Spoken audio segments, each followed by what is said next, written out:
মোস্তাফিজুর রহমান এবারের আইপিএলে খেলবেন কলকাতা নাইট রাইডার্সের হয়ে, কিন্তু মোস্তাফিজুর রহমানের এনওসি নিয়ে চলছে জটিলতা। মোস্তাফিজকে এবারের আইপিএলে কলকাতা কিনেছে 9 কোটি 20 লাখ টাকা দিয়ে, যা বাংলাদেশি টাকায় প্রায় 12.5 কোটি টাকা। কিন্তু ভক্তদের মনের দুঃসংবাদ হচ্ছে এটাই, মোস্তাফিজ এবারের আইপিএলে পুরো আইপিএলের সিজন খেলতে পারবেন কিনা। আইপিএল যখন চলবে, আইপিএল এর মাঝপথে নিউজিল্যান্ডের সাথে বাংলাদেশের টি-20 সিরিজ রয়েছে। সেই টি-20 সিরিজকে ঘিরে চলছে জটিলতা। এই জটিলতা মোস্তাফিজুর রহমানের এনওসি নিয়ে। মোস্তাফিজকে কি Bangladesh cricket board BCB IPL এর জন্য ছাড়পত্র দেবেন, নাকি নিউজিল্যান্ড সিরিজের জন্য মোস্তাফিজকে আইপিএল এর মাঝপথে দেশে ফিরে আসতে হবে?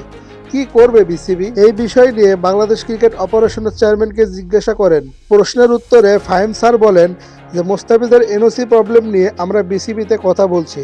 আমরা আশা করি মোস্তাফিজকে আইপিএল খেলার জন্য, পুরো আইপিএল সিজন খেলার জন্য ছাড়পত্র দেব। আমাদের যারা পরিচালকরা রয়েছেন তাদেরকে নিয়ে আমরা এই বিষয় নিয়ে কথা চলছে।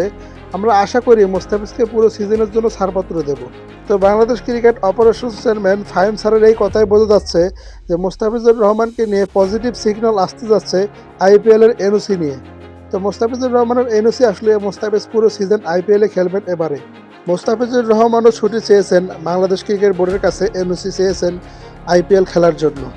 এই বিষয়টা, মোস্তাফিজুর রহমানের এনওসির বিষয়টা পুরো ক্লিয়ার করা উচিত বাংলাদেশ ক্রিকেট বোর্ডের।